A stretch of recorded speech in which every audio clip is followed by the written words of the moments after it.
ಆ ಕಳಸದಲ್ಲಿ ಬರೆಯುವಂತದ್ದೇ ತುಂಬಾ ವಿಶೇಷ ಈ ದೇವಸ್ಥಾನದಲ್ಲಿ.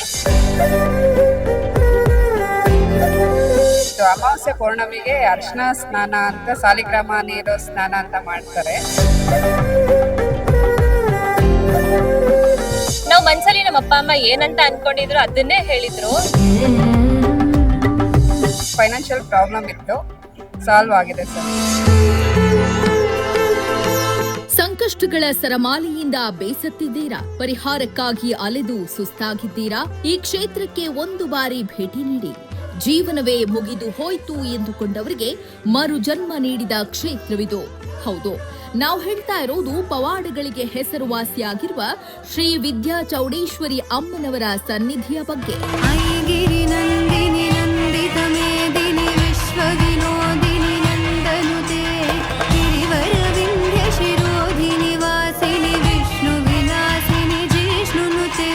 ಶೃಂಗೇರಿ ಶಾರದಾಂಬೆ ಪೀಠದ ಶ್ರೀ ವಿದ್ಯಾ ಚೌಡೇಶ್ವರಿ ಅಮ್ಮನವರ ಮಹಿಮೆ ಇಂದು ರಾಜ್ಯ ಮತ್ತು ಅಂತಾರಾಜ್ಯಗಳಿಗೂ ಹಬ್ಬಿದೆ. ಇಲ್ಲಿಗೆ ಭೇಟಿ ನೀಡಿದ್ರೆ ನೀವು ಅಂದುಕೊಂಡಂತೆ ಆಗುವುದರಲ್ಲಿ ಯಾವುದೇ ಸಂಶಯವಿಲ್ಲ. ಇತ್ತೀಚೆಗೆ ನಡೆದ ಅಧಿಕ ಜ್ಯೇಷ್ಠ ಅಮಾವಾಸ್ಯೆಯಂದು ಇಲ್ಲಿ ನೆರೆದಿದ್ದ ಸಾವಿರಾರು ಭಕ್ತರೇ ಇದಕ್ಕೆ ಸಾಕ್ಷಿಯಾದರು.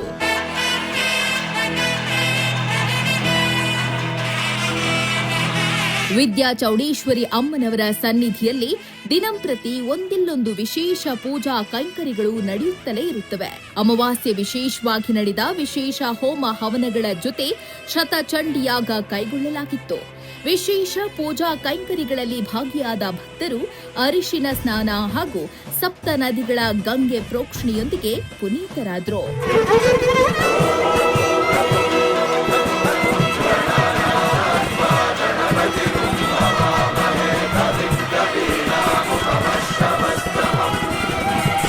ಚೌಡೇಶ್ವರಿ ಅಮ್ಮನವರ ಕೃಪೆಯಿಂದ ಇಲ್ಲಿಗೆ ಬಂದ ಅದೆಷ್ಟೋ ಭಕ್ತರು ಪವಾಡ ಸದೃಶ ರೀತಿಯಲ್ಲಿ ಪರಿಹಾರ ಕಂಡುಕೊಂಡಿದ್ದಾರೆ. ಕಲಿಯುಗದ ಕಾಮಧೇನು ಹಂಗರಹಳ್ಳಿ ಬಸವಣ್ಣನವರ ಆಶೀರ್ವಾದದಿಂದ ಒಲಿತು ಕಂಡಿದ್ದಾರೆ.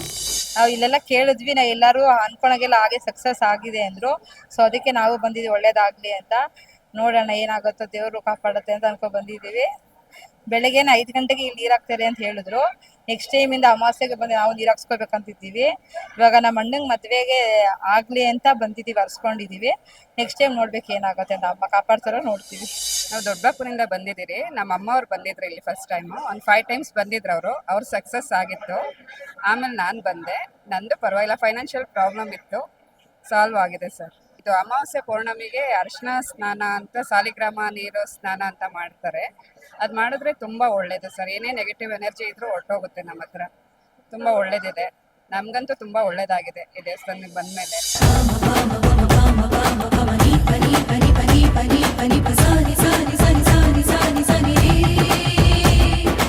ವಿದ್ಯಾ ಚೌಡೇಶ್ವರಿ ಅಮ್ಮನವರ ಕ್ಷೇತ್ರದಲ್ಲಿ ವಿಶೇಷ ಪೂಜಾ ಕೈಂಕರ್ಯಗಳ ಜೊತೆ ಮಕ್ಕಳಿಗೆ ಅಕ್ಷರಾಭ್ಯಾಸ ಸಹ ಮಾಡಲಾಗುತ್ತೆ.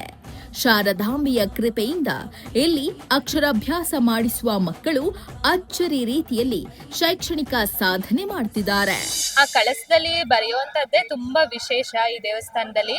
ಅದನ್ನ ಬಿಟ್ರೆ ಗೋಮಾತೆಗಳನ್ನ ನೀವು ನೋಡ್ತಾ ಇದ್ರೆ ತುಂಬಾನೇ ಒಂಥರ ಮನಸ್ಸಿಗೆ ನೆಮ್ಮದಿ, ಶಾಂತಿ ಅನ್ನೋದು ಸಿಗುತ್ತೆ. ನಾವು ಫಸ್ಟ್ ಟೈಮ್ ಇಲ್ಲಿ ಬಂದಾಗ ಇದೇ ರೀತಿ ಅಮಾವಾಸ್ಯೆ ಹುಣ್ಣಿಮೆಯಲ್ಲಿ ಬಂದಿದ್ದು. ಆವಾಗ ಇದೇ ರೀತಿ ಒಂಥರ ಹೇಳ್ಬೇಕಂತಂದ್ರೆ ಜಾತ್ರೆ ತರನೇ ಈ ದೇವಸ್ಥಾನದಲ್ಲಿ ಮೂಡ್ ಬರುತ್ತೆ. ಪ್ರತಿಯೊಂದು ದೇವರುಗಳ ಉತ್ಸವ, ಮೆರವಣಿಗೆ ಎಲ್ಲಾನು ನಡೆಯುತ್ತೆ. ನಾವು ಇಲ್ಲಿ ಬಂದಿದ್ದಾಗ ಕಳಸ ಬರವಣಿಗೆಯಲ್ಲಿ ಸಹ ಕೇಳಿದ್ವಿ. ನಾವು ಮನ್ಸಲ್ಲಿ ನಮ್ಮ ಅಪ್ಪ ಅಮ್ಮ ಏನಂತ ಅನ್ಕೊಂಡಿದ್ರು ಅದನ್ನೇ ಹೇಳಿದ್ರು. ಮತ್ತೆ ನಮ್ಮಮ್ಮ ಅರ್ಕೆ ಮಾಡ್ಕೊಂಡಿದ್ರು, ನನ್ನ ತಮ್ಮ 10th ಅಲ್ಲಿ ಪಾಸ್ ಆಗ್ಲಿ ಅಂತ. ಸೊ ಆಕ್ಚುಲಿ ಅವ್ನು ಹೇಳ್ಬೇಕಂತಂದ್ರೆ ಫೇಲ್ಯೂರ್ ಸ್ಟೂಡೆಂಟ್, ಬಟ್ ಅವ್ನು ಫಸ್ಟ್ ಕ್ಲಾಸ್ ಅಲ್ಲೇ ಪಾಸ್ ಆಗಿದ್ದಾನೆ. ಅದು ನಮಗೆ ತುಂಬಾನೇ ಖುಷಿ. ದೇವಸ್ಥಾನದಲ್ಲಿ ಬಂದವ್ರಿಗೆ ಪ್ರತಿಯೊಬ್ಬರಿಗೂ ಒಳ್ಳೇದಾಗುತ್ತೆ, ನಮಿಗೂ ಸಹ ಒಳ್ಳೇದಾಗಿದೆ, ಆಗ್ತಾ ಇದೆ. ತಾಯಿನ ಎಲ್ಲರೂ ನಂಬಿ ಎಲ್ಲರಿಗೂ ಒಳ್ಳೇದಾಗುತ್ತೆ ಅಂತ ಹೇಳಕ್ ಇಷ್ಟಪಡ್ತೀನಿ. ಧನ್ಯವಾದಗಳು. ನೋಡಿದ್ರಲ್ವಾ ವಿದ್ಯಾ ಚೌಡೇಶ್ವರಿ ಅಮ್ಮನವರ ಅಚ್ಚರಿಯನ್ನ? ನೀವು ಕೂಡ ಒಂದು ಸಲ ಈ ಪವಿತ್ರ ಕ್ಷೇತ್ರಕ್ಕೆ ಭೇಟಿ ನೀಡಿ ವಿದ್ಯಾ ಚೌಡೇಶ್ವರಿ ಅಮ್ಮನವರ ಕೃಪೆಗೆ ಪಾತ್ರರಾಗಿ.